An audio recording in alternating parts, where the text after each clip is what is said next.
The morning call. On Saturday morning, I was making coffee in my kitchen. I wanted a quiet day, but my phone rang. It was my friend Mia. Her voice was very nervous. She had a job interview at 3 o'clock, and it was a big chance for her.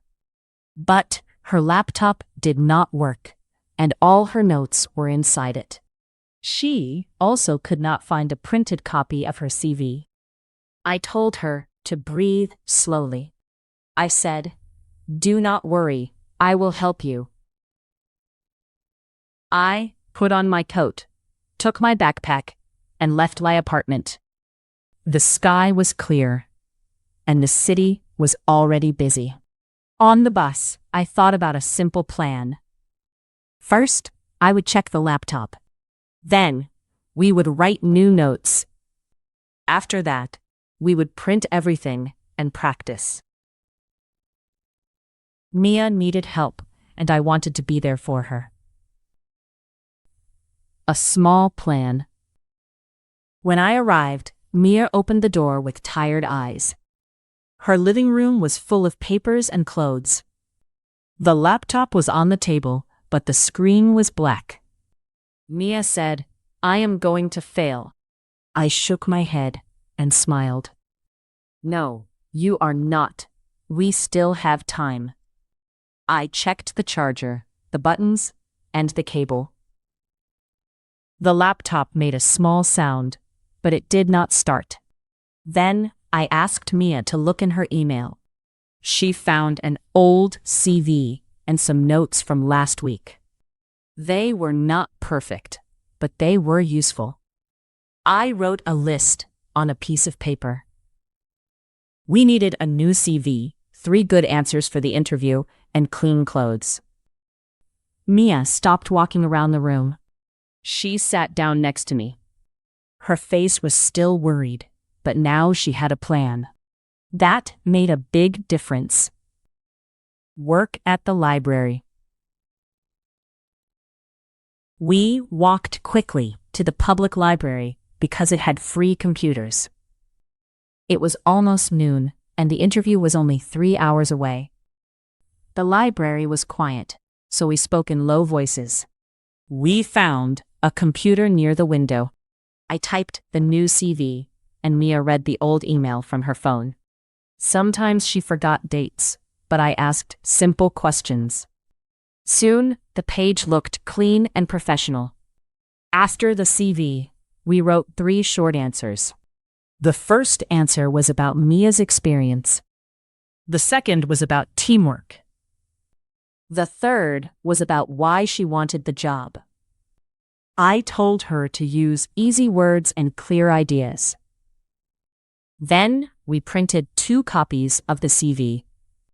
When the printer made a loud noise, Mia laughed for the first time that day. I felt happy because she was stronger now. We still had more to do, but we were moving forward. Rain and practice.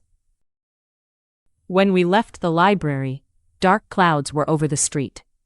A minute later, heavy rain started. We had no umbrella, so we ran to a small cafe. Mia looked at the clock and became nervous again. "We are losing time," she said. I put the papers on the table and answered, "We can use this time." We ordered tea and sat near the window. I became the interviewer. I asked, "Tell me about yourself." Mia started too fast, so I raised my hand. "Slowly," I said. "Smile and speak clearly." She tried again. This time, her voice was better. We practiced for 40 minutes. The rain made the street gray, but the cafe was warm. Mia's answers became simple and strong. Before we left, I said, "You know your story. You only need to tell it." She nodded, and I saw confidence in her eyes. On time. The rain stopped at last. We walked fast to the office building. Mia held the folder with both hands.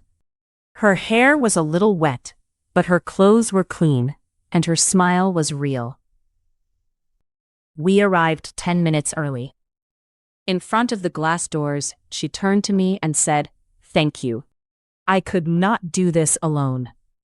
I hugged her and said, "Yes, you could. I only helped you remember that."